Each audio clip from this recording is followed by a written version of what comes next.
Hey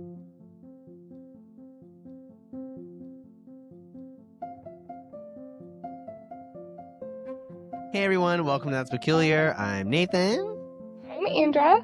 And we're here for part 2 of reality television.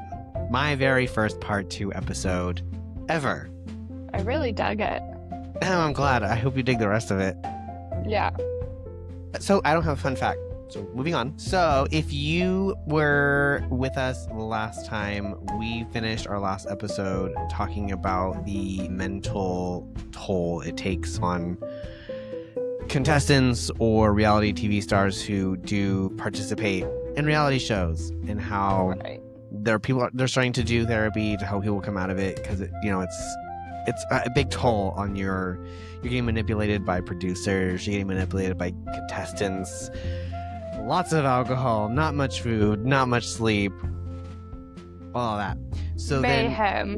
Then just absolute chaos.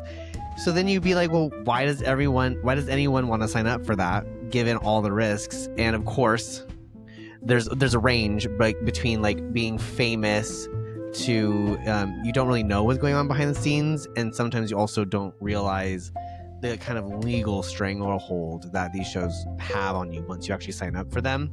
Right. But to me, I feel like most people just want the chance to be famous / make a lot of money. Right. That's what I think it is. So we're going to talk about the contracts and then the NDAs, which is the non-disclosure agreements that bind reality participants, which they're really ironclad. So the moment a would-be reality star signs on the dotted line, they've entered into a kind of Faustian pact. So in exchange for their 15 minutes of fame or a shot of love or of money, they typically sign away almost everything that you can imagine. One insider put it plainly that these people, in essence, sign away everything. Reality show contracts are often called participant release forms, are notoriously one-sided, and deliberately so. They're crafted by the network lawyers over decades to shield the production from any liability and give them the total control over a contestant's portrayal. Do you know when they get these NDAs and everything? It's part of the process of when you first actually sign on to be in a show. Like, you cannot do this show unless you sign these contracts and these NDAs. Got it. Yeah. Do I think that people actually read them all the way through? No, I do not. It's kind of like when you download a new app and it says click OK to agree to the user agreement, and you go okay, and it's yeah. I don't know what I actually agreed to, but I read it. Nope. I okayed it. Unfortunately, there's actually a leaked contract from the MTV's Real World, and others like it have shown just how extreme some of the terms can be. So, for example, virtually all such contracts force you to surrender rights to your name and likeness, your appearance, your voice, your conversations. All of it. Seriously? Yes. And it's just for the producers to edit and use it however they want in any media forever. And there's no limit. You're talking like, because I don't know if they remade The Real World. You're talking like the OG MTV Real World. Yeah, so like if they wanted to, they could take old, stuff and then use it to promote new stuff. Like, you remember so and so, stuff like that. So got it. So even if they edit you to look horrible or add some embarrassing effect or a misquote, you've already agreed that they can do it. Some contracts literally include a clause warning that you may be depicted in a way that is defamatory, embarrassing, or fictional, and you have to agree not to sue for it. And it's written into the contract that people are quote unquote reading. Yeah. But contracts also often state that producers can change the rules of a show at any time, eliminate contestants at their discretion, or even rig the outcomes. And the participants acknowledge that this is allowed. So, in other words, if you thought the competition was fair, read the fine print. Because the producers own the game, they can make you lose or win regardless of your performance. And it's all what makes it good TV. I sincerely hope Survivor is not a part of this. I would actually love to know, but I don't know what their NDA is like. Hmm. I mean, a contestant can quit the show anytime they want. There's Maybe no, well, there could be a fine. I don't think so, but I I don't just know. they could have agreed that if they want to quit the show early, that they have to pay X amount of dollars. It's potential. That's wild. I know. So talking about NDAs, these gag orders bar people from talking about anything that happens during the production, any methods that are used, or anything that might make the show or network look bad. And it's often for life, or at least it's many years beyond the air's showing. And if they violate the NDA, they can face legal action with severe financial penalties. So there was, see, remember we talked about it before. There was actually that $50,000 fine for quitting Love Is Blind early.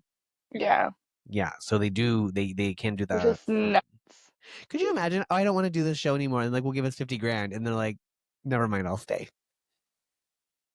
But I would just tank. I would just tank. I would be like, I'm boring. I'm not interested. But NDAs can carry similar or bigger penalties if you blab about the secrets. So even after contestants leave, many suffer in silence about any mistreatment because contractually they're terrified about speaking out. One lawyer said that there's a culture of fear and silence around unscripted TV for this reason. That is just wild to me. But to me, I feel like there's a thing where it's an NDA that it can only protect you from like certain things, but if it's illegal practices, you can break an NDA. Yeah, except they're not because they're getting forced to not eat or drink anything but alcohol. That sounds illegal to me. I'm curious like where the line is for legalities when it comes to this kind of thing, because like if I'm being starved, I feel like that would be a form of like abuse that would then be like Right. I'm breaking my NDA because I have been malnourished on a Or show that said having they were water withheld.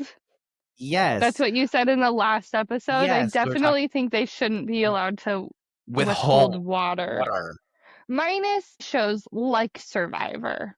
Well, Like where you have to they find it. sign up, yeah, they sign up for a whole thing. And even now they actually give them a well where previous They seasons they didn't. didn't. Yes, I remember that. Yeah, it's crazy. And it's like it's not fair, but it's the norm.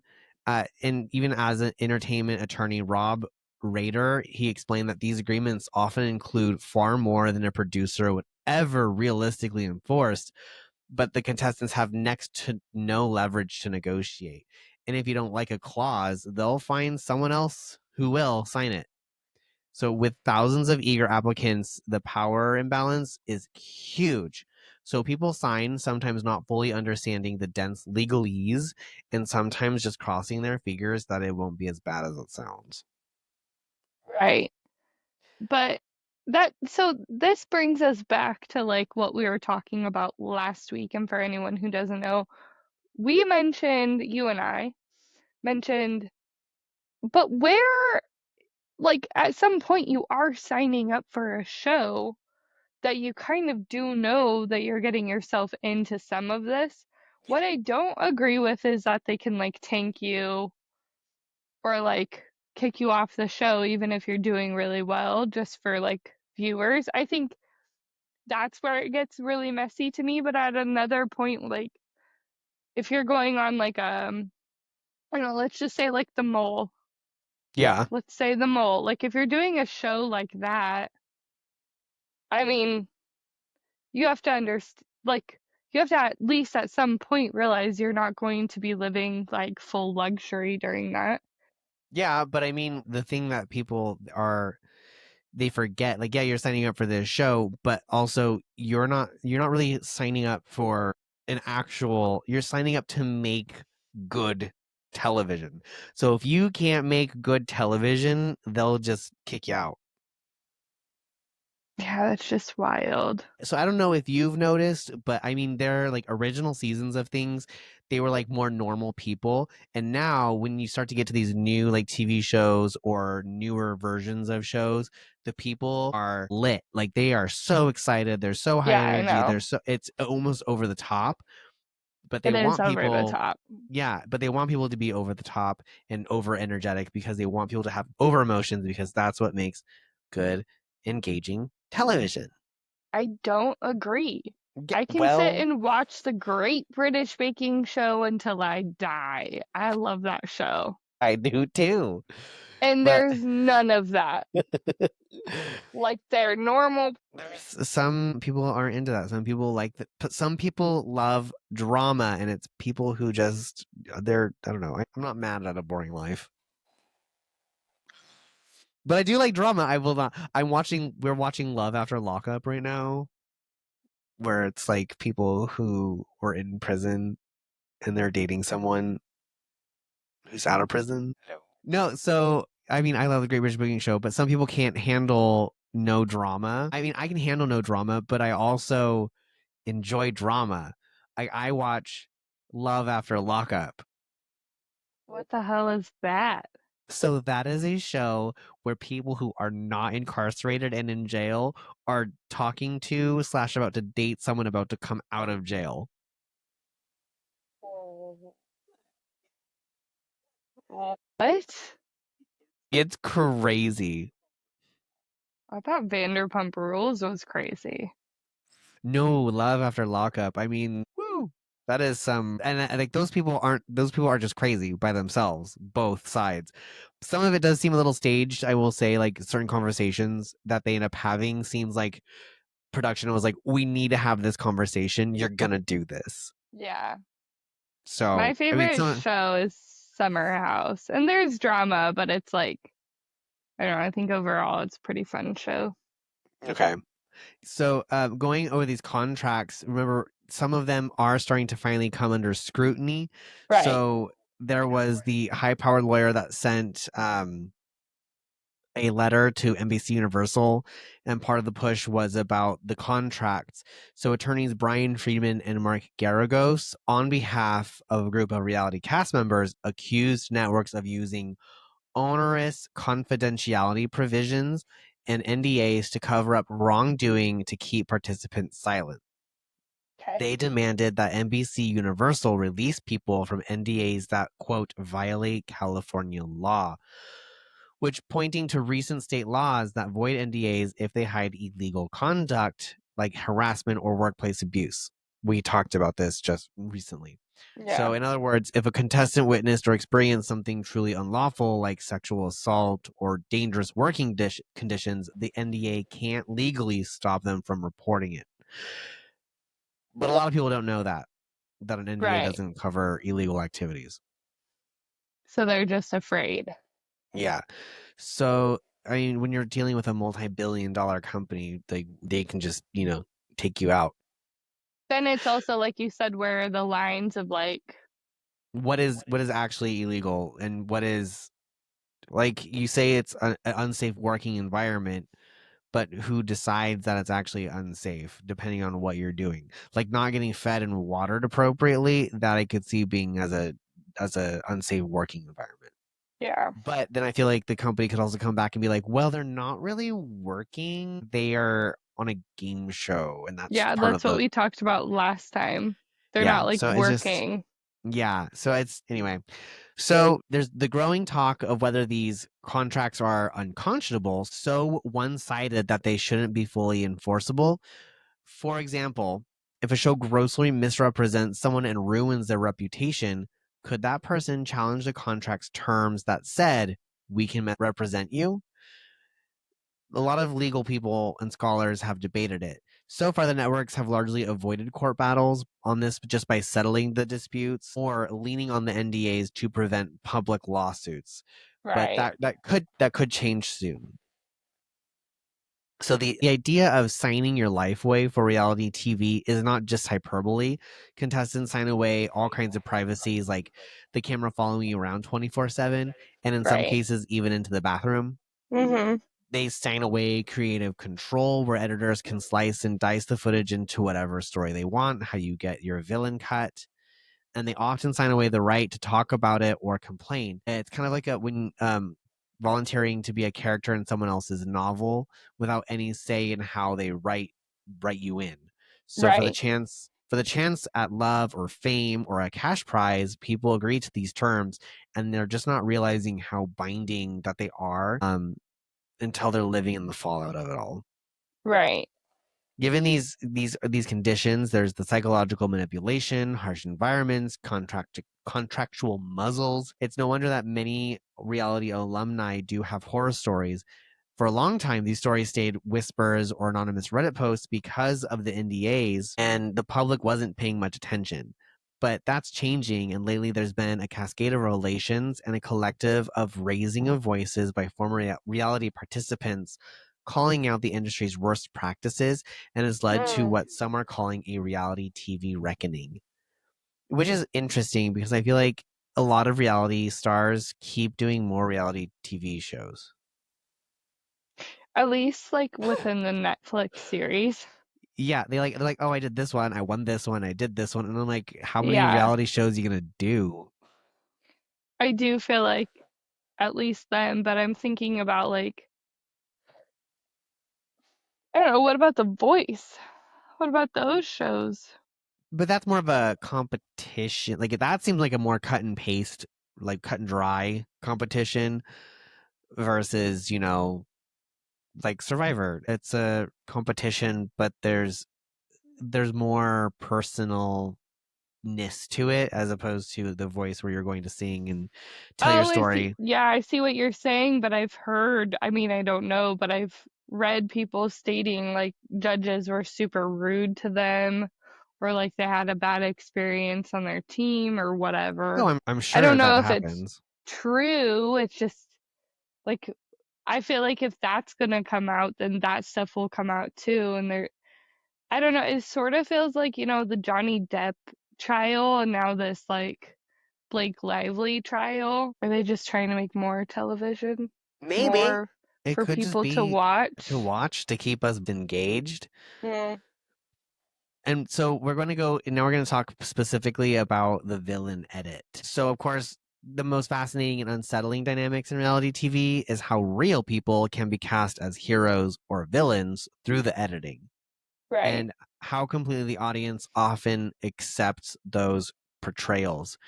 So we did touch on the concept of villain editing, and this is when the producers highlight only one person's negative moments or even manufacture them like we've talked about previously in the Yeah. last Make episode. them look worse than what they Yeah. are. Yeah. So creating a one-dimensional bad guy character is used to spice up the story, but it's also a long documented phenomenon in the industry. But for the person labeled the villain, the consequences can be very severe. Hmm. Audiences frequently respond to reality TV villains with gleeful outrage. It's part of the fun, right? We love to hate the backstabbers on Survivor, or the rude girl in the house, or the conniving suitor in The Bachelorette. Yeah. Social media lights up with memes and vitriol about these people. And what audience often forgets is that these villains have to carry that public hatred in their real lives when the show is over. And even their on-screen persona was distorted by edit. Right. Insiders have expressed guilt about this, and in a Vanity Fair piece on manipulative editing, we mentioned one reality show editor confessed to feeling a pang of conscience after engineering a villain edit for a female cast member, saying, Mm. quote, "We turned blank into a villain, and then that's how the world saw her," the editor said. They were awful to her. She had to go on a redemption tour for years. I felt awful because you want to be like, this girl's actually not that person at all. Right.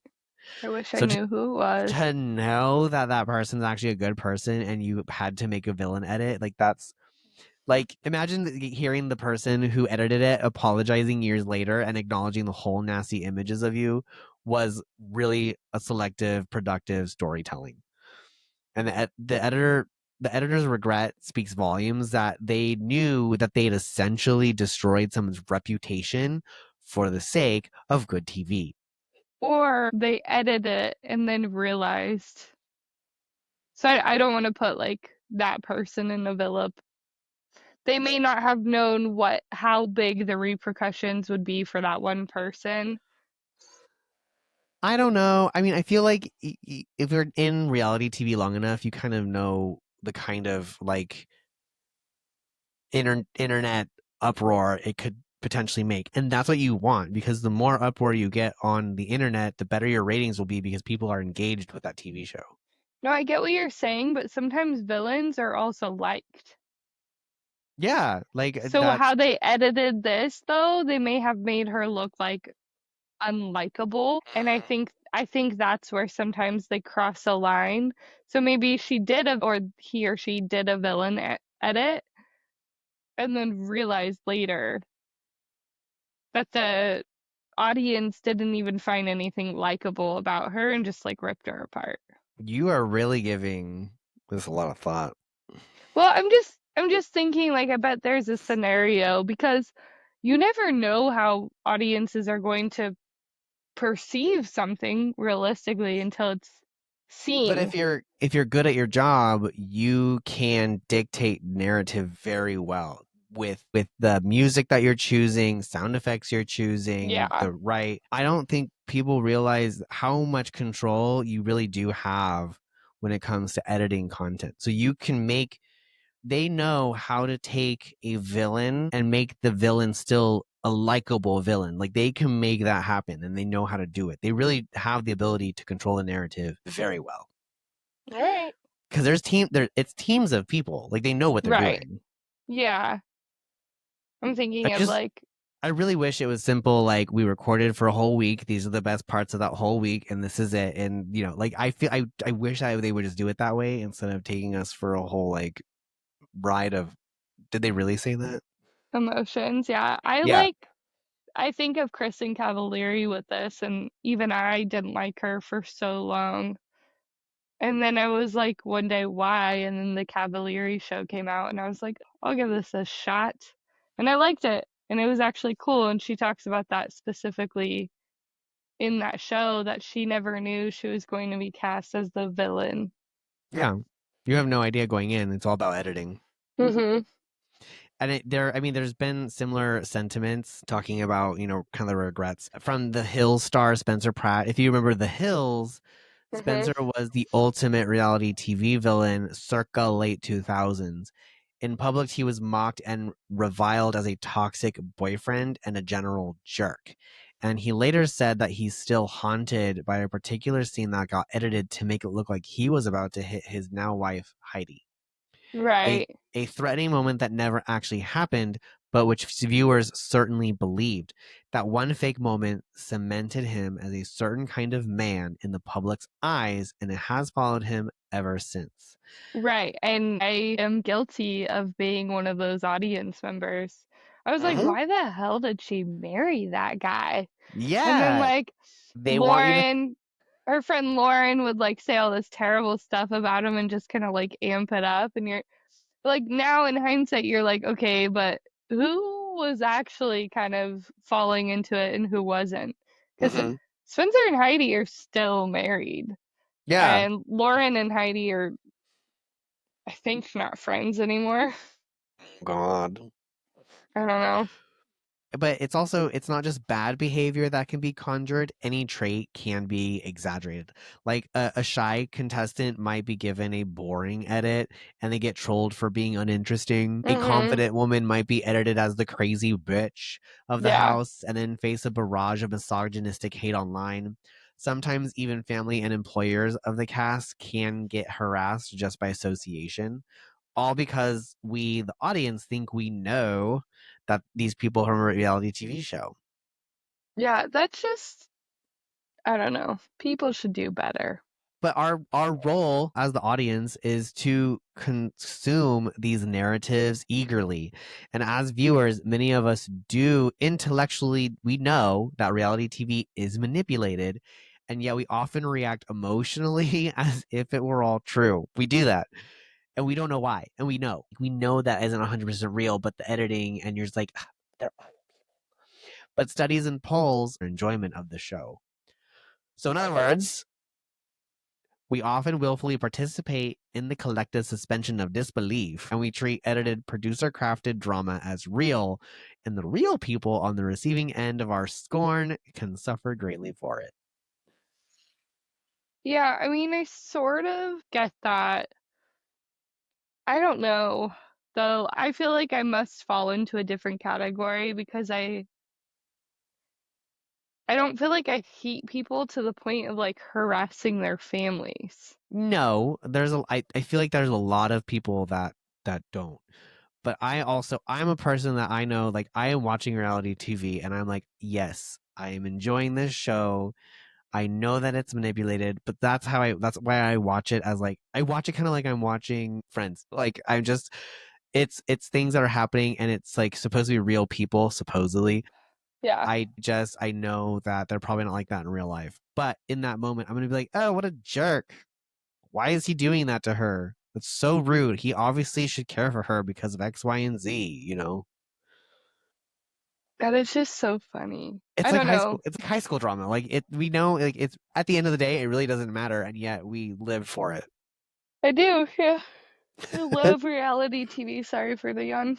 Yeah, and I love reality TV. I it's a just think it's so entertaining. it's a vicious cycle because producers give someone a villain edit because they know, like we talked about, that the viewers will love it. Yeah, Viewers eat it up, and then they spit venom at the villain on social media, which drives, all those good numbers for the show. And then the more outrageous that person appears, the more engagement and the more ratings that the show gets, incentivizing producers to keep doing those edits. Meanwhile, behind the TV persona could be at home reading thousands of comments calling them subhuman. Some have said it's like being cyberbullied by an entire nation, which I get if right. you're one of those villain. Think about like Tom Sandoval. Who? Oh my God. Tom Sandoval, the Scandival.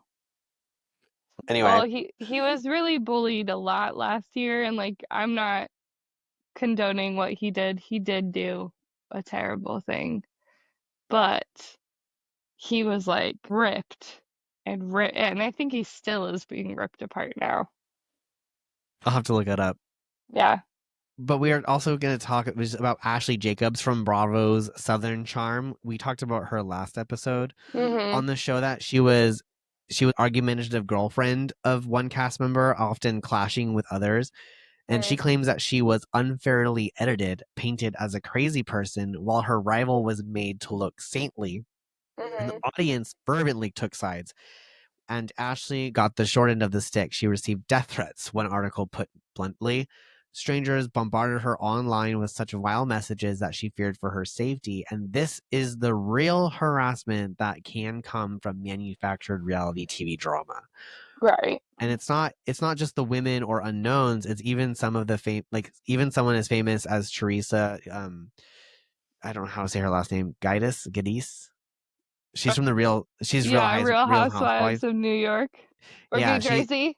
she's talked about being villainized on the TV show, which I led to mean, real life hate and stress for her she and her did flip family. a table like That who at a whole dinner party. I mean, but what, it could also have just been misconstrued, and it could have been manipulated, and there's all kinds of things to make someone flip a table. Like, I normally she probably wouldn't do understand it. that, but she leans into that even still. So She I think like some people laughs do. about it and I think she's some like, people will. yeah. Didn't she go to jail I for a don't know. while? I I think don't her know. husband is still in prison. I don't know. Ex-husband. I don't watch Real Housewives. You can also consider that. Whoa. I know I don't like it, but I don't either, but the way that you said that, my mom loved Real Housewives, so I've yeah, I don't. seen it. I'm But uninterested, completely turned off. I don't care. yet you want to watch people getting out of prison falling in love. Yeah, that's more my level. I don't care what rich people do. What do broke people who are trying to get into recovery do? Like, What that's is the what. saddest form of reality TV? A step up from murder. Like, what are you Great. doing? What are these people doing to try and better their lives, or are they still scamming? Versus, what are these rich people doing, and what kind of drama is drama to them, which I don't care about. Yeah, you're right. I mean, my grandpa once flipped a dinner table and it is not talked about anymore, Yeah, so like, I don't care about your manicurist. She messed up your nail. I want to know, like, are you still scamming dudes, or are you in recovery and doing a good job and having kids? Like, what are you doing? hold on, is that an actual person? What? There is a person getting out of prison that scams dudes? Yeah, they call them tricks. Like they end up like getting someone. So when you're in prison, I'm learning this from the show. Women will talk to multiple like men and get them to send them money, and those are called tricks because what they're saying is like, "Oh, I love you. I'm gonna be with you when I get out. Blah blah blah. But I need X amount of money," and the dudes provide that. So then when they get out, they just ghost the dudes or kind of like string them along. I have no idea why. I just assumed it was males in jail, females going after them. You're fucking telling me Wait, what? this show has females in Inmates? jail Yeah, female inmates also. getting Yeah, lovers to yeah, yeah, send yeah, her money yeah, yeah. Uh-huh. when And then, you but know what this, is ridiculous about that? Hold on, I'm not done. You know what is so ridiculous about that? Is there are so many women out of prison that would probably love for you to just pay for a meal for her. Yet well, these dudes are there when sending money. when you see these dudes and like what their life was like and who they are as a person, you understand why they would go after someone who is in jail. Or should they also be in jail? Some of them have been in jail. Like it's a hot mess of poor mistakes and bad decisions. I think I have to watch an You episode of gotta this. you gotta watch it. It's I'll try crazy. one. Oh, it's crazy. I'm picky. Everyone told me to watch The Valley, hated it. Everyone told me to watch something else, hated it. We'll see. I'll I try mean, it. yeah, we just put it on and it plays for hours because there's so many episodes and it's just the most insane like baby mama drama, baby daddy There is drama. so many episodes. The That So you're telling me this happens a lot. Yes, it's great. It's great TV. This is like Jerry Springer in jail. But it's like it like follows them around in their real life. Like it's because it's mostly about people who are getting out of prison and meeting the person that they were like in love with and gonna Is marry. anyone still together? Sometimes they do little updates for people who are no longer on the show. Most of them end up not together. Yeah. Same with Love is I mean, Blind, right? what are you gonna do? So it's not. So then we're going back into the Ville edits and talking about how they portrayed, and we have to ask ourselves too is like, are we responsible as an audience? Are we responsible for any of this? And perhaps, I mean, Yes. at the very least, a bit more of media literacy among viewers could help, recognizing that villain edits for what they are and tempering our reactions. And not tearing apart their family and their life. And that's Yeah. kind of where I'm kind of like too is like as a audience member, don't personally like if you want to comment on the video, be like, oh, you were so rude to so and so, like fine, but don't be DMing and death threatening and driving by places of work. Like let people live their lives. Why is that? Why? Also, it has nothing to do with you, and yet you want to be involved. Yeah. See, I've never once, not one time, have I made a comment about any reality TV star. But on top of that, I've never once even like, I don't know if I haven't once been in my mind of like, let me figure out who their family is. And Let then me go after their family.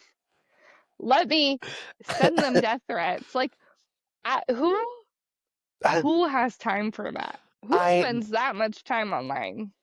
I think it's honestly people who do have mental illness and they, you get attached and I think it's a hyperfixation. But good news, good news is that the tides are slowly turning and it's not uncommon to see fans online being like, "Hey, careful, this person probably got the bad edit and we don't know the whole story." Which is Right. good. And some villain edit victims have successfully shown the public the different side of the show, like through interviews or news appearances, Mm-hmm. and they have earned a measure of redemption back. But the initial impact of a bad edit can still be brutal and not fully erasable. One editor had said that a woman they maligned to go on a redemption tour for years to rebuild her image. We mentioned her earlier. So again we've outlined, manipulative truth, exploiting participants psychologically, blah blah blah, with Yeah. little accountability. Um, but how has this been allowed to go on for so long? Mhm. The answer in part is that there hasn't really been a powerful force to challenging it, and contestants individually have little power, and networks had no incentive to change a winning, if morally questionable, formula. Right. But recently, a slew of controversies, lawsuits, and even some unionization movements spearheaded by a reality star are starting to kind of bring around some more change. So something is happening. Like, it's not like another messy Vanderpump Rules scandal. It's illegal labor uprising. 2023 and 2024 have seen what they're calling, again, we're talking about the reality TV reckoning, with former cast members, high profile lawyers, and even labor regulators taking aim at the exploitative practices. So it's the moment when all the dirty secrets that we've been talking about are being dragged to the light of the courtroom, Mhm. or it's at least the courtroom of public opinion where people are starting Right. to learn more. And a key figure in this movement is someone who actually benefited from reality TV, Bethany Frankel. Bethany Who's of that? she was a Real Housewives of New York. She's a reality TV success story. She built a Oh, I brand. freaking love Bethany. Yeah, she built a brand and They just fortune. canceled Real Housewives of New York too. I freaking love her. She's amazing, and I did watch that first few seasons with her. Yeah, she built a brand and a fortune partly through her platform that Bravo gave her in that show. Mhm. And yet in 2023, Bethany shocked many by calling a reality TV talent union. So she, inspired by the Hollywood writers and actors strikes of that summer, she posted an impassioned video online arguing that reality stars should unite and demand fair treatment and Yeah. compensation. Just because you're not an actor with a scripted role doesn't mean you should be exploited, was her message in essence. I do agree with that. I also do think Bethany, as much as you can say it's from the show, she was going to create a brand no matter what. She had already started it in the first season. She's Yeah. just one of those powerhouse women. Also, you just mentioned the Vanderpump scandal. That's Tom Sandoval Oh, okay. scandal. Yeah, I don't watch that either. Yeah, the I Vanderpumps. don't care about rich people problems. I really don't. I think it's actually really cool that they're not rich. They're waiters. Well, they started out as waiters. In Vanderpump. But Real Housewives, I mean, she had money. But like she used to do like dog rescues and stuff, and yeah, she would have ended up doing Doing just as much something. and starting a brand even without the show. But I think that is so, I feel like her to like, I don't know, be the person that's like A voice. standing up for it. Yeah. Well, I mean, she did lay out some specific proposals, and she called for a baseline pay of $5,000 per episode for any unscripted talent, with a 10% raise each subsequent season. She also Interesting. insisted that reality performers should be paid residuals whenever the network re-airs the show or repackages clips on streaming. Currently, reality folks get nothing beyond their initial stipend, and even if a show reruns 100 times or gets millions of views on Netflix. She also likened the current situation where the networks make money off of the personalities in perpetuity while the people themselves see no additional time. She equated that to exploiting workers and hiding the profits. Her argument, she said, we may call them real people, but they are carrying the shows and generating huge value, so they deserve Mm-hmm. protections and profit sharing more akin to what union actors get. Right. I do think that as a reality TV person or contestant or star, whatever you want to call them, they do deserve to get paid in perpetuity for whatever is going on. Like, yeah, they might have been on a show to win $1 million, but if they're going to keep rerunning these episodes, I'm still going to be getting shown. I deserve to keep getting paid for this. I think to some extent. So, like, maybe a game show. I'm just gonna put out Survivor. Yeah. That's a win or lose show.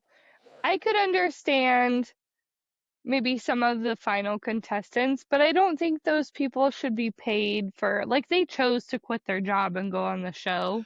I mean, also keep in mind that when like there are actors who share their like residual checks and royalty checks on TikTok, and they're like 8 cents per check. So it's like it's not they don't get a lot in residuals or royalties. Yeah, I mean, so I understand that. I think for a show like Survivor though, like I don't feel like you should get paid that much just for going on the show. And like, because the whole point is for the $1 million at the To end. win. Now, for a show like what you're, well, I don't even want to say what you're talking about, but Love After Lockup? let's just say like Love is Blind blew up. Yeah. And those people were getting force fed alcohol, not eating all the time, but the show got really popular. I do think they should get, because they were on the show to fall in love. I Okay, do think they should get some. but why is it different for somebody wanting to fall in love versus somebody who just wants to win $1 million? Yeah, so I understand that discrepancy. I think what is changing my mind is in a show where somebody's falling in love, like Love is Blind or The Bachelor, The Bachelorette, all of those. Those people are picked apart far worse, I think, than people in like Survivor. But I also think in Survivor, the whole point is to try and make it to win the $1 million at the end. Why would there be another incentive to just go on the show? Because It just, people don't just play the game to play the game or do the thing. They are going because they also want to be on TV. Like that's part of it. It's I that get want that, of but fame. I'm not so sure that Survivor falls in that category for me. Maybe it's just Absolutely does. Survivor. You think people on the Great British Baking Show just don't want to win their cake dish? No, they want to be on TV. They want to be recognized. They want to be the next Bob Hollywood. They want to be Noel. They want to be Sandy. Like people are putting themselves in these situations, yes, because they do enjoy it and they do want to win. But it's more than that. It's a place to start them into this place of growth as a personality in that. Okay, I'm just gonna say I think game shows with a money prize shouldn't get it. Reality TV shows that have multiple airs, multiple people, like even multiple seasons for some of them, I could see that. But I don't Yeah, think game shows should get them. I don't know why. It's just you're taking a risk going on the show. I feel like if you're gonna get paid anyways, it takes away part of that for me. for you. Why for you? Like in my mind, it takes away part of that. What if you didn't even know they were getting paid?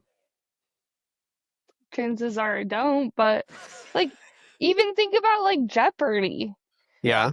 You win a prize at the end of Jeopardy. Like why Yeah, would if you every if you walk contestant away with whatever you walk away with. Yeah, but why would every contestant win money then? Or get money? Jeopardy people, I feel, are a little bit different. They just want to show off their big Why? And the people on Survivor are doing the same damn thing. I just don't see it the same.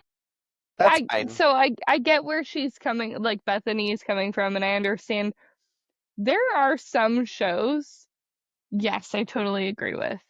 I Mhm. think I just don't agree with anything where it's a cash money prize at the end of it. Okay. But going back to what Bethany had outlined, her rallying cry caught the attention of some heavyweight lawyers, which is Mark Garagos and Brian Friedman. Hmm. They're two renowned attorneys known for taking on big Hollywood cases. They teamed up, backed by Frankel, to investigate the treatment of reality casting crew, especially for some reason NBC Universal, which owns Bravo. And in August Hmm. 2023, they fired off that scathing sick-pay letter to NBC Universal's general counsel that we have talked about. And it accused the company of a pattern of practice of grotesque and depraved mistreatment of reality stars and crew. With strong words, grotesque and depraved. The letter cataloged Right. allegations that we mentioned some earlier, like the deliberate provision of alcohol and lack of food and sleep to mess with the cast's stability and covering up sexual misconduct, refusing to let people quit even under dire circumstances, exploiting minors. Hmm. Basically said, we believe you have been breaking the law and common decency in how you run these shows, and we're coming for you. It was a warning. Right. And of course, NBC Universal, on its part, publicly denied any wrongdoing and pushed back. Faced with sensational headlines about this letter, the network released a statement defending its record. It said NBC Universal is committed to maintaining a safe and respectful workplace for cast and crew on our reality shows, said a spokesperson. They asserted that they require outside production companies to have appropriate health and safety policies, and that whenever complaints are raised, that they ensure timely, appropriate action is taken, including investigations, medical or psychological support, etc. Right. So they basically are just saying, oh, we take care of our people, and if something is wrong, we address it. These assurances might ring hollow to some former contestants listening. If you are, please let us know. But one can't help but think of those who did raise complaints during filming and felt ignored, or the Right. contestants who very much did not experience a safe and respectful environment, if their accounts are true. But NBC Universal, having a lot on the line, clearly wanted to stem the PR bleeding, and they addressed the NDA issue specifically in some statements, saying that their NDAs are not intended to prevent whistleblowing or disclosing unlawful content, only to protect trade secrets or storylines. And that was basically a response to Bethany saying that she felt silenced by the NDA, and the network was walking a fine line defending its practices while signaling that we're not the bad guys, we swear. Hmm. Meanwhile, Garagos and Friedman, they haven't backed off. They indicated that they were inundated with reality workers coming forward with a litany of horror stories and abuse, said Garagos, and that they were working feverishly to verify and build the cases. But one immediate demand that they made was for NBC to release people from their NDAs that might be stifling discussions of its unlawful acts. They argue many of those gag orders wouldn't hold up in court anyway under the new California law, which of course is the one where the NDA doesn't protect from illegal activities. That's in the California law, though. Yeah, which NBC Universal is based in California. NBC is, but what about like New Housewives of New Jersey? Well, I guess it also depends on where they film. So yeah, That's it New could be different. Jersey. But I feel like a lot of states like that too. I don't know. I haven't done too much research into that. So the question is a massive lawsuit coming? As of the latest updates in 2023, Garagos and Freeman were still gathering evidence and encouraging more people to come forward. They Mm, hinted that the scope of wrongdoing is greater than they previously believed and that they might pursue legal action on multiple fronts. This could include interesting. class action suits for labor violations, personal injury suits for things like emotional distress or negligence, and even fraud claims if producers truly defrauded contestants about the nature of the show. Right. Some of the lawsuits have already hit the courts from individual contestants. We talked about Love Is Blind labor lawsuit, and the case Which put the isn't even a Bravo TV show, for the record. It's not. That's the case that put the spotlight on wage violations and abusive working conditions. Another Love Right. Is Blind contestant from a later season filed suit in 2024, alleging that she was sexually assaulted during filming and that producers failed to protect her, and they even tried to cover it up.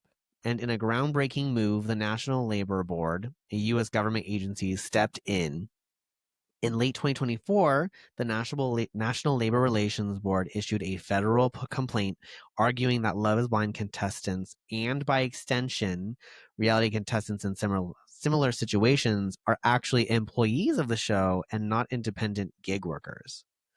The Mm, NLRB's position is that these people perform work under the producer's control, so they should have rights like the ability to unionize and demand fair labor conditions. mm, This is huge because if that view does hold, it could upend our current reality TV business model that thrives on the non-union flat rate work till you drop arrangements. The NLRB complaint is just the start of a process, which could take many, many, many years, but it sent a signal that even regulators are seeing something wrong with how the reality TV treats its cast members. It's pretty awful for that girl. Mm-hmm. Especially if yeah, that's rotten. Yeah, That's it's awful. definitely illegal. Yeah, and that's, yeah. Mm-hmm.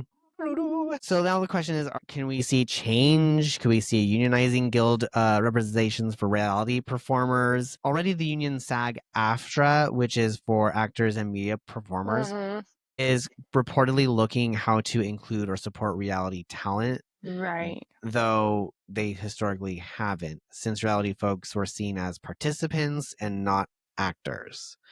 Yeah. Bethany Frankel meeting with union leaders would have been unheard of a few years ago, but now it's happening. If reality stars do unionize, we might see a limit on work hours, required healthcare and counseling provisions, minimum pay, and maybe even creative rights. We might also see networks revising contracts under pressure, perhaps making NDAs less heavy-handed or ensuring clauses for mental health support. Yes. NBC both. Universal reportedly started an internal review of its reality production practice after the letter came out. They know how the optics are bad, and change is in the air. Good. So you know what I think it is? Sorry. What? I was still thinking about this while you were saying it. Mm-hmm. I think it's reality TV shows that run with the same cast continuously, like Summer House, Real Housewives. Mm-hmm. I think they should be paid. I'm actually taking back like Love is Blind. Okay. I'm not really sure because Should they be like should Love is Blind be paid then or no? No, I mean they're on one season. True, but should and they they be join to not more than what they get. I don't think so. You think compensation of potentially finding love is enough? I think that's why they join the show. Yeah. I think that's where it's different for me. Like competition shows, basically if you air just one season of that cast, it feels different than a seasons like Real Housewives or like Vanderpump Rules or any of those. Mm-hmm. They've been cast members on there for like half their life and not getting paid for it. And I think that's where it's a little different in my mind for me than like a competition show or like On Here for Love. Now, that being said, Love is Blind can go fuck itself. Like, if the producers are like allowing that shit to happen and then trying to cover it up, they could go fuck themselves. But I don't think it sucks to say, like, in my mind, I don't think that they're under the same scrutiny that people are that live season after season after season. And I think they don't have to undergo everything. They're joining for like a time frame. 90 days, 30 days, whatever, 42 days, whatever it is. They join the show for that amount of time knowing that's how long it's going to be. Mm-hmm. No, I think they should get everything else, like psychiatric work. I think their NDAs need to fucking back off. I think all of that stuff needs to like chill on them. Okay. So what I'm hearing from you is you would like to see change, but with certain rules on certain types of reality TV?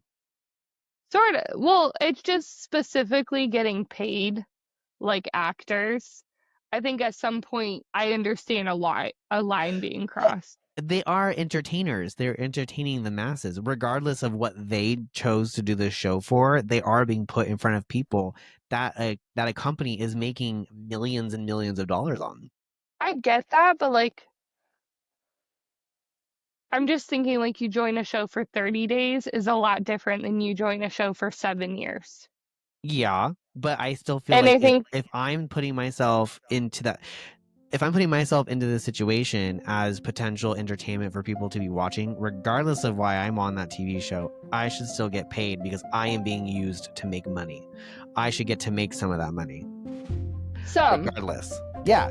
I'm not saying none. Yeah. I'm just saying where Bethany was like arguing like what was it, $500? Yeah, I don't think it should go that far with contestants that have like not lived their whole life basically on reality TV.